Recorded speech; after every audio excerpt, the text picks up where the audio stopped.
Now, we're going to learn that you got about being a good evaluator because championship speeches come from championship evaluations. Mr. Rich Hopkins. Thank you. Now, this morning I talked to you about my adventures in the International Speech Contest. But the first contest I ever won at the district level was evaluation. I love evaluation. Evaluation is probably my favorite contest, even if it doesn't go all the way to the top levels, just because it gives you a chance to really look at a whole bunch of different speakers that you never get a chance to see in your club. I mean, you go to a club, you evaluate the same speakers, you're scared to death that you're just saying the same thing to them over and over again, or you're just scared to death that you have to evaluate that same old speaker one more time. So being in the contest gives you a chance to evaluate some new people. So if you ever get a chance, I want you to compete in the evaluation contest, if we still do those in this district. I know not all districts are doing them anymore because of the changes in conference, but I do encourage your district to at least do them to one degree or another, even if you stop them at the division level. Now, at the end of this presentation, I'm going to offer some tips on how to win an evaluation contest. But that's not really the most important thing about evaluation, is it? The trophy's no big deal, right? Evaluating is about the speaker. It's about making that speaker better. And unfortunately, in Toastmasters, I think we have found a whole bunch of ways to do a really bad job at evaluating. The first one, anybody have an idea what the worst evaluation in Toastmasters is? Back there. You did a super great job. The whitewash. Yeah. I was a kid, I grew up in Iowa, and my bigger sister, she'd throw me into the snow and she'd cover my face with snow. Now, you'd think a whitewash would have a negative connotation, but in Toastmasters, no, we've twisted it. A whitewash is something good because it talks about how amazing you are. That was such a good presentation. I've never heard you speak better than that. You use so much vocal variety today, and that eye contact, the eye contact was fantastic.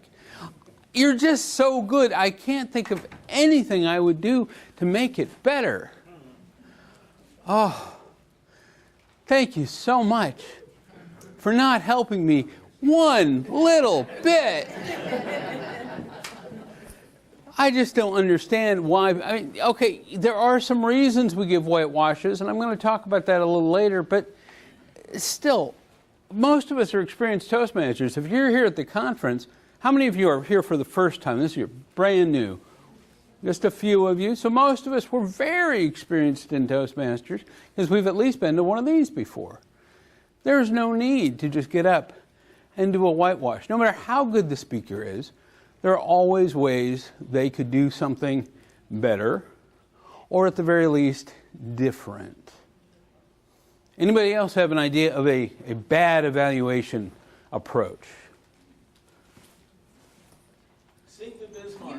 You find everything wrong with the speech. Everything wrong with the speech, absolutely. I'll have to go back to you on that because I didn't hear it. I call that the wrecking ball. If you had my presentation, you'd have Miley Cyrus going across on her wrecking ball. So maybe it's good that I don't have that presentation up.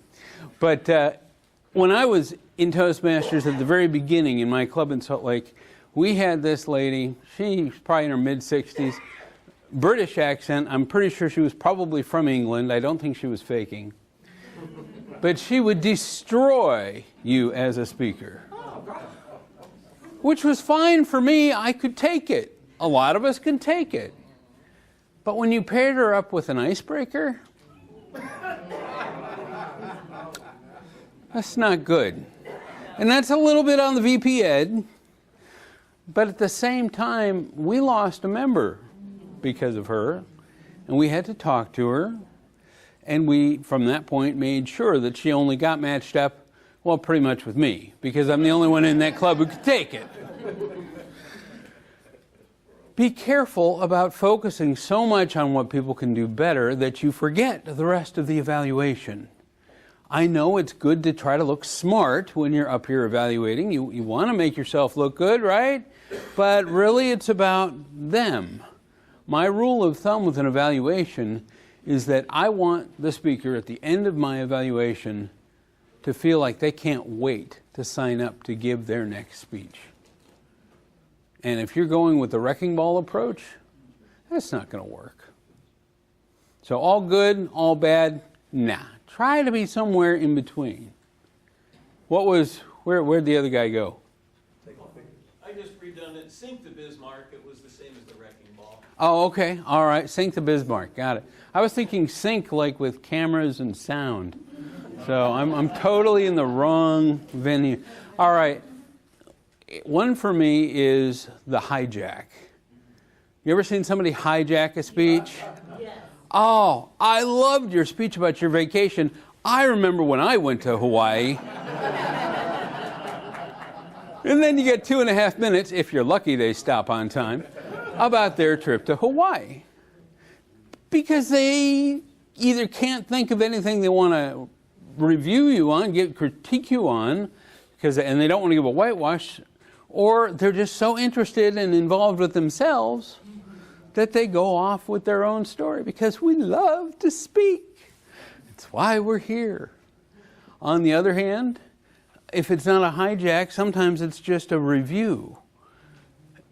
Well, there's two types of review. There's the review that's more like the rewind, where we literally go back and review your speech. I loved it at the beginning when you told us this, and then you told us this, and then you told us this, and then you told us this. And now I'm done and I've told you nothing except what you already told us, and now we've heard it twice. Thank you so much. That was awesome. And again, you gave me nothing. But the other review is the movie review, where we tell you whether we liked your speech or not. Not necessarily how you delivered it, but whether we agreed with you.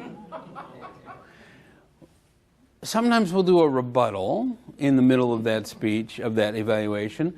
Sometimes we'll just say that you were totally off. I completely disagree with you. And this speech was one of your worst, which, it's kind of moving into the territory of a wrecking ball. It can move into the territory of a whitewash, but it's mostly just an opinion instead of an analysis. And while evaluations are full of opinion, that opinion needs to be based on analysis of a speech. Because in general, we are not evaluating the content of a speech. If I want to get up here and talk about anti-vaccination, I should be able to give a speech and have you critique me on my delivery, not on whether or not you think I'm an absolute crazy person for thinking I'm of anti-vaxxing. Now, by the way, I have no opinion on anti-vaxxing, and all of my kids are vaccinated, which is why I walk this way. Wait, no, that's not true at all. Just kidding.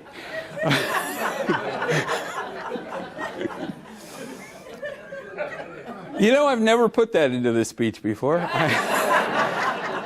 I really wish now I did have my slideshow.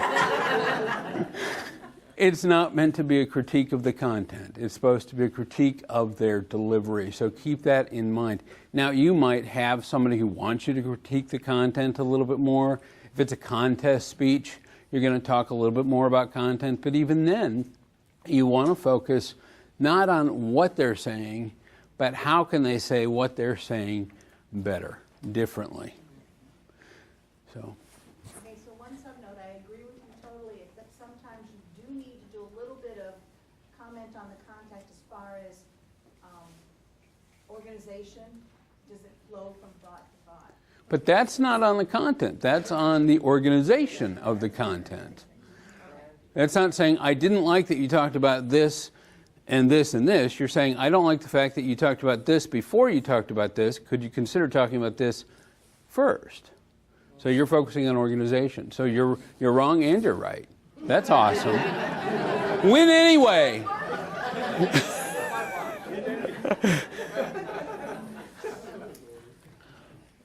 So okay, I'll give, How about the evaluation that is so generic that it has no actual applicability to a specific speech? yeah, that's true. And sometimes, I've seen that in contests. I've seen people come in with an evaluation that was pretty much already written, and they just fill in a couple things from the speech. And sometimes those people even win, because they've already created the speech before they've come into the contest. And, you know, if you win that way, well, okay. If you can live with that, that's fine. I'm much more of a be authentic, evaluate that speech that day, and win that way. Or don't, because either way you win, because you've given a better evaluation, and the person you're evaluating wins because you've given them a stronger evaluation than something you came up with yesterday before you'd even heard what they had to say. So we do have, anybody know the most common method of evaluation that people will tell you when you're that brand new Toastmaster? Sandwich. See, and when I was a Toastmaster way back when, it was the Oreo sandwich. It was the Oreo cookie, because the cream in the middle was the good part, and that's the critique. So have that sandwich where you say something positive to open, say something helpful, critical, improvement-oriented, so many different ways to say it, and then end with something good as well. And there's a little bit more at the end of that sandwich I'm going to talk about later, if I actually remember to do so without the slides. And that is summary. So if I don't bring up summary, somebody should tell me to bring up summary at the end of this when I should bring up the summary. That's how that summary works. All right. For me, when I do evaluations, I don't like just the sandwich approach. Anybody remember the Dagwood sandwich? I love that old Dagwood Blondie strip, and he'd have that giant sandwich. That's the way I do my evaluations, and that's why I often go overtime, is because I'll focus on one part. Like I might focus on organization and do the sandwich with organization. Then I'll do the sandwich with vocal variety, and then I'll do the sandwich with how they use the room. Various parts, and that way I don't forget something. I stick with all the different aspects. I want to make sure I go over for them. So that's the Dagwood approach. Is kind of an advanced technique. You got to get used to the basic sandwich before you can use it, but I want you to consider it because you can get more accomplished and you can keep people focused on one thing at a time instead of bringing all of it up at once and having them get stuck somewhere in your evaluation as they listen to it. So think about that. Now, one of the other common evaluations, and I'm not going to say it's really good or bad, is to, in the old days, just go through the manual. And a lot of us probably still are giving manual speeches. How many people in here are still using a manual, a paper manual? Quite a few. Now, how many of you moved over to Pathways? Woo-hoo. All right, that's good. So we need to keep moving forward, but I know that we're going to get through a couple of those manuals and then do the switch over. With the old manual speeches, it gave very direct outlines, guidelines of what you were reviewing. Pathways doesn't have quite the most specific criteria involved. So you really want to do what I've advised people to do in the past to get a better evaluation than you can get out of just the general manual. Because if I'm just giving you an evaluation out of a manual, I'll just answer the questions, right? I mean, you literally bring the manual up and you start reading down and you start reading your answers. You're not even giving a speech. You're just reading. And while it's helpful, it isn't necessarily the best evaluation format to use. Whereas with Pathways, you have fewer pointed questions, and then you have this massive sheet of all the different things you need to be looking at: vocal variety, eye contact, stage movement, content value. I had the sheet. It's just filled with different things to look at. You couldn't possibly give an evaluation in 2.5 minutes if you gave full weight to everything they're asking you to look at. But still, it at least is comprehensive. So my suggestion is to go to the speaker and talk to them before they give their speech. Have you ever thought about that? As a speaker, have you ever wished your evaluator had actually talked to you instead of walking into the room at the very last second? Of course, they were probably just 1 second ahead of you as the speaker, right? So maybe if we went to our meetings a little bit earlier, talked to each other, or, oh, this is a tough one, call them the day before.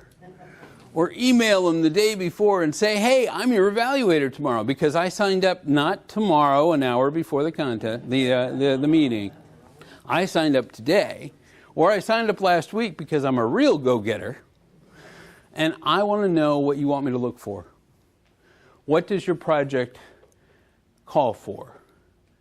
And not only what does your project call for, but what are you specifically working on? Because if they're brand new, yeah, they're just going to give you guidelines from the project. But if they've been around a few years, they may not care as much about the guidelines in the project as how often they keep this arm up when they talk. That's mine. This is my thing. I always have this arm up. Now, you can't say anything negative because if I don't have this arm up half the time, I'm just going to fall over. It's a balance thing. But I'm always self-conscious when I see myself on video. This arm is always going up. Or I want to specifically not use run-on sentences, which is something I do constantly in presentations like this. Ooh, I didn't do it that time. But only because I was thinking about it a whole lot.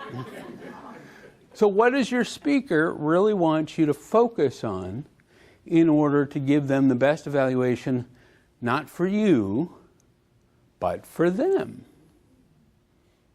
So think about that.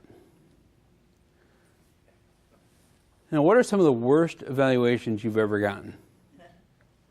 Anybody give me an example of a terrible evaluation? Someone speaking as the absolute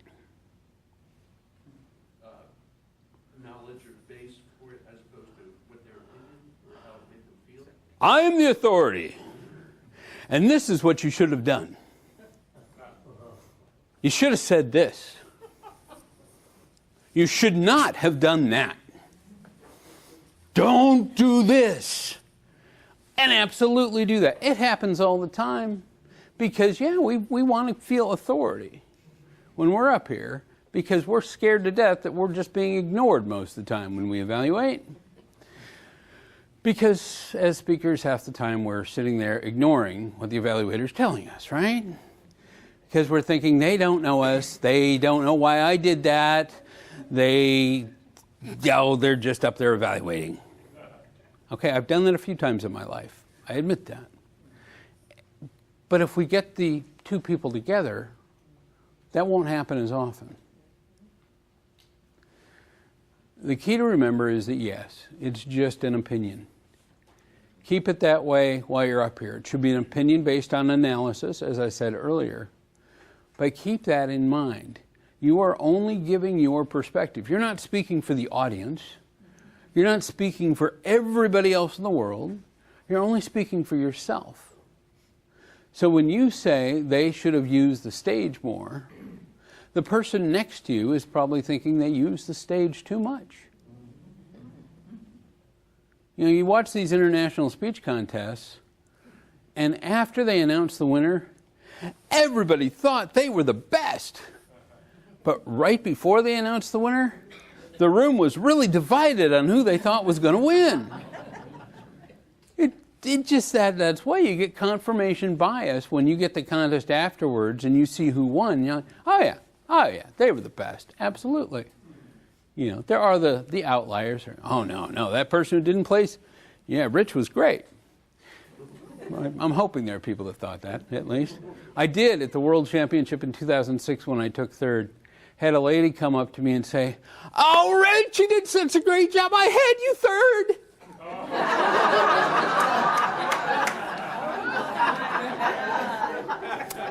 Thank you. Thank you so much.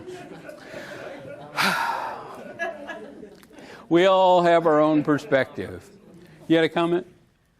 I'll probably date myself, but what about what I saw, what I heard, and how you made me feel? Oh, absolutely. See, you know what's in this slideshow. You've seen it already. That's awesome. That's awesome. But yeah, okay, so you start from your perspective, and so you need to speak from your perspective. The I saw, the I feel. Here's one. How about the I loved? What if we said something like that? What if we really talked about, when I did TEDx in 2017, we had some rehearsals. And during those rehearsals, we all evaluated each other. The format was simple. You had to say what you loved, and then you had to say, what if? Imagine if you had tried this. And so if you can't critique somebody, think about giving them a new idea. I liked or I loved how you did this, but what if you did it this way? What if you took your speech in this direction? What if when you said that, you put your arms up? What if? Not you did this wrong or you did this right, but what if you did this differently? I mean, if Toastmasters is supposed to be about ideas, right? Isn't that something that we hold as valuable, as a high standard, to be able to develop ideas and to improve our ideas? So why not give each other more ideas in an evaluation instead of just a critique of what's good and what's bad? When we say, I feel, I loved, I saw, it's clear that you're giving your ideas. It's not the rest of the group. It's your ideas. You could take it or leave it.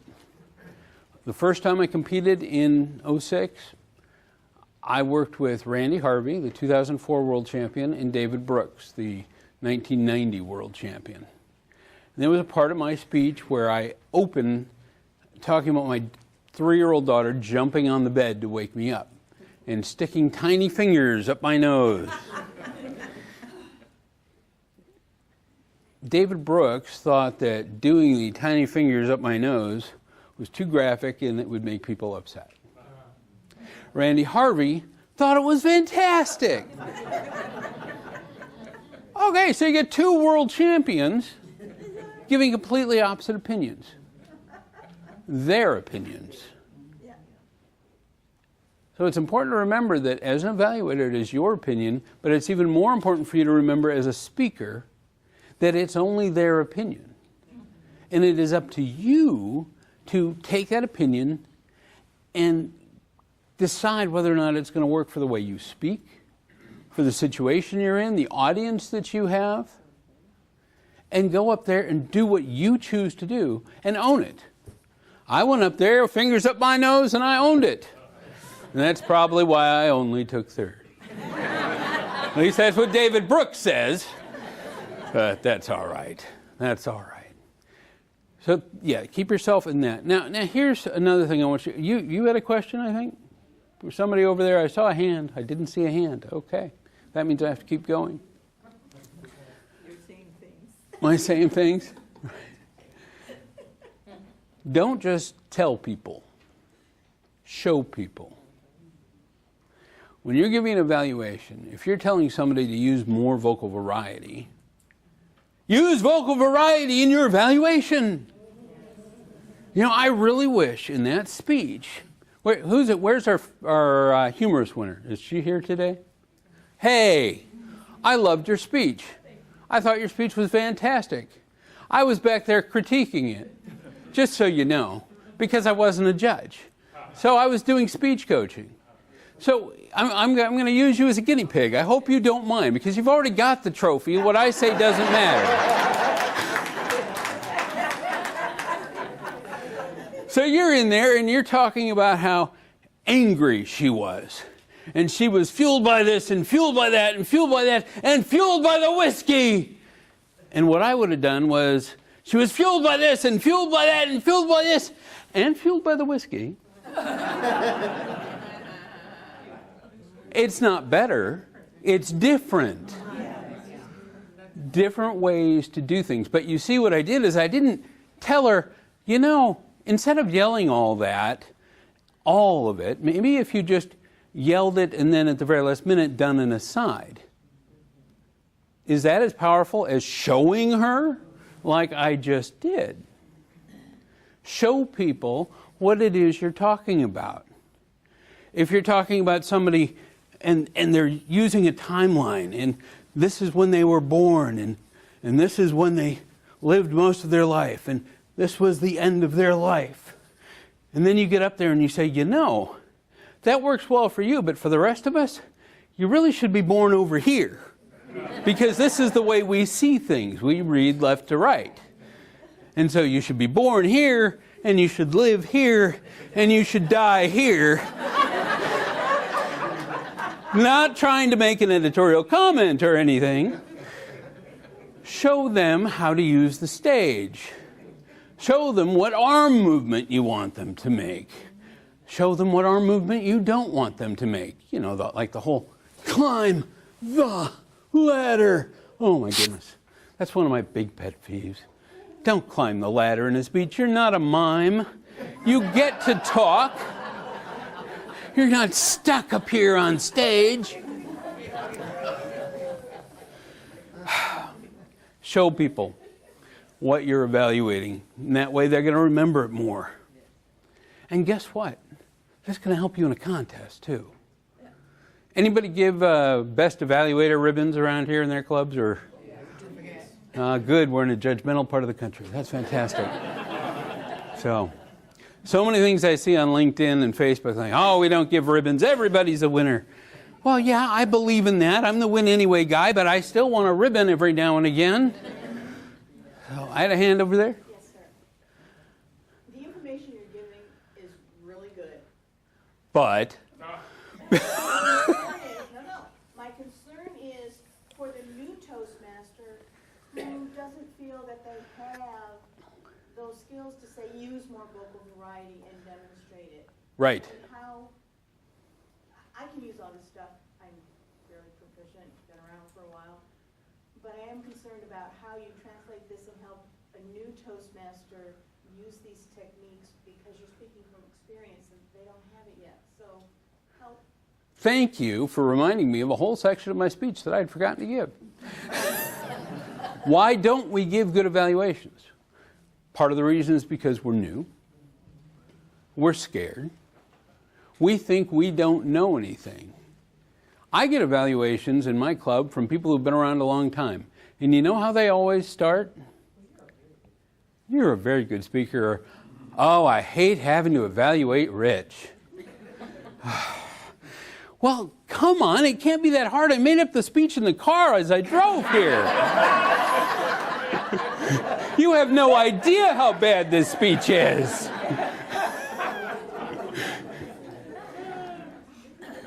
Some of the best evaluations I have gotten over the years was, as a competitor, you win district, you go off on the tour. You go to every club and you give that speech, you're going to give it the next level, or that you hope to give it the next level. And you get evaluations from everybody. And you hear the worst things. People tell you terrible ideas, but they're the ideas that you get to sift through. And some of the best ideas I get are from new Toastmasters, because they're not just giving me what every Toastmaster always tells me. They're giving me their opinion if they happen to be brave enough to share it. Now, how can you be brave enough to share it if you're a newbie? And there weren't a lot of newbies here, so go back to your club and talk to your newbies and say, look, we were all new. We were all here for the first time. As I said last night, I think, we're kind of the blind leading the blind. And then you've been here a couple of years, and then the one-eyed man is king. So in this case, the one-legged man is king. But, oh man, didn't get a laugh on that. You cut that out of the video, will you, Wayne? Just edit. Okay. We could just add in the laugh now and you can put it together. That works. That's why they created the whole term callback. If you call back and get that secondary laugh, then you can edit it in. Are we all ready? We're going to laugh at this joke now. All right. You must know my wife very well.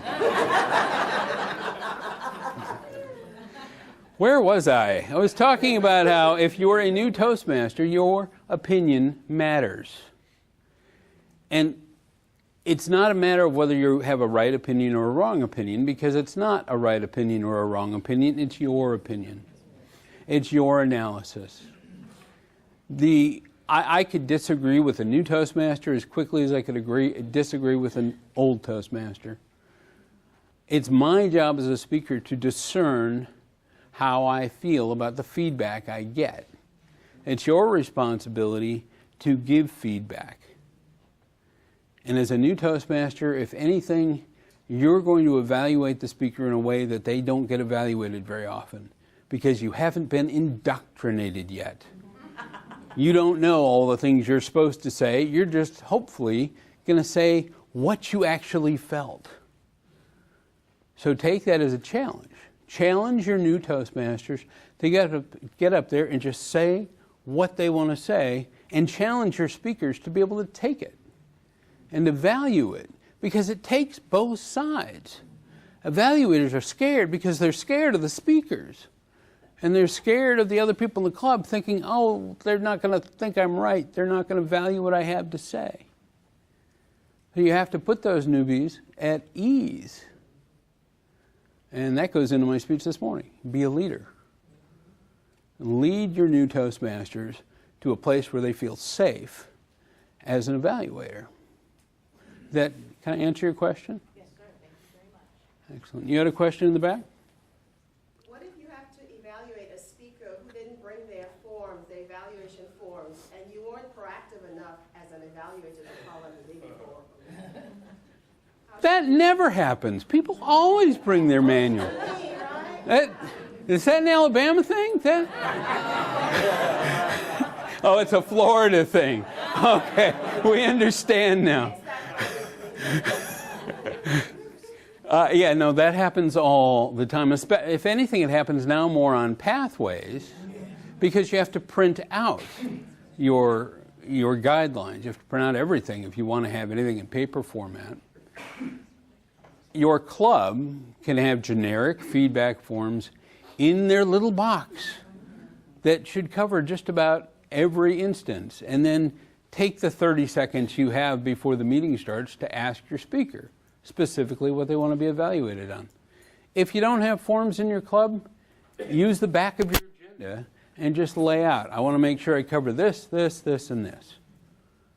And work on it from there. I mean, in general, every evaluation has the same set of guidelines. Did they say something in a way that has impact? Did they use gestures? Did they use vocal variety? Did they keep eye contact with the guy in the black shirt and gold pants or tan pants in the front of the room?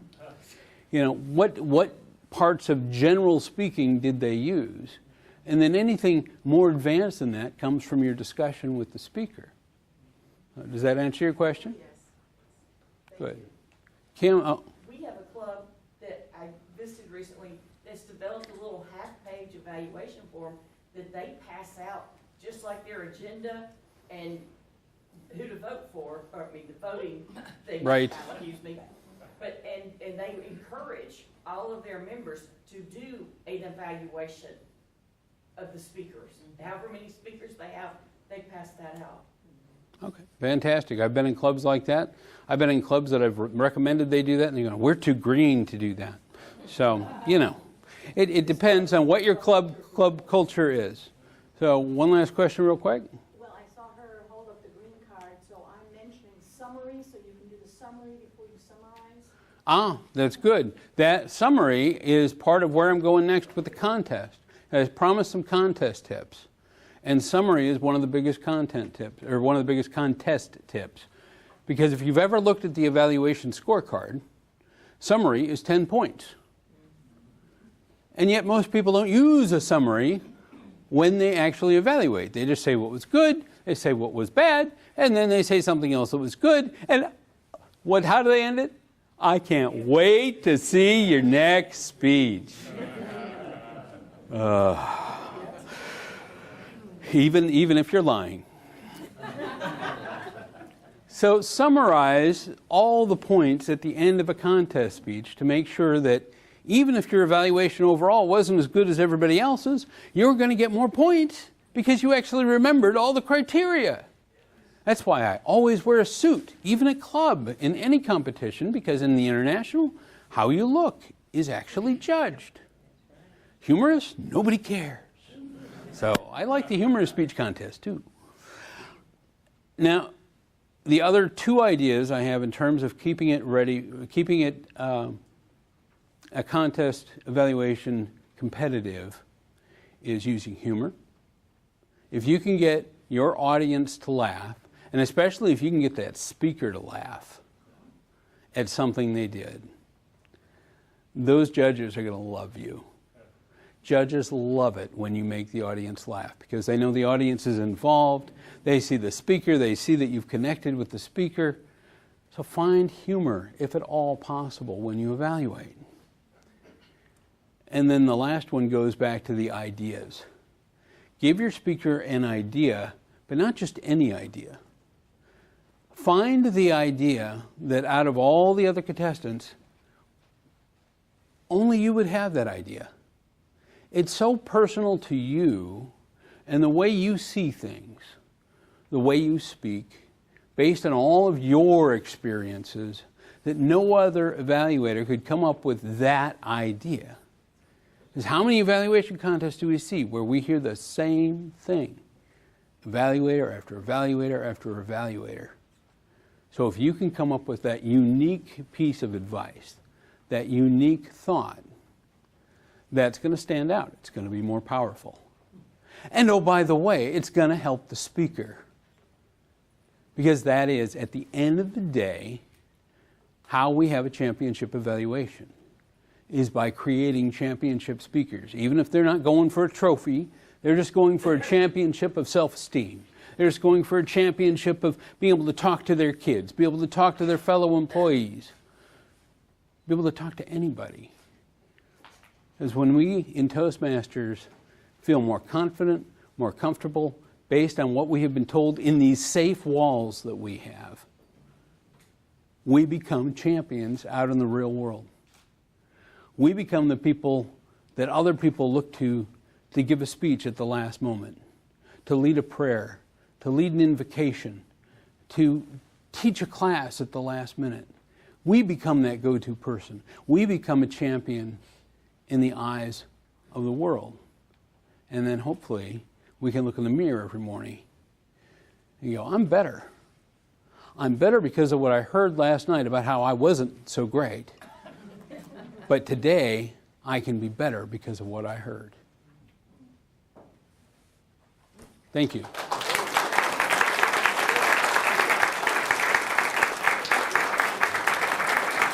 Great job. Thank you. Thank you. Appreciate it. Are y'all hungry? Yeah.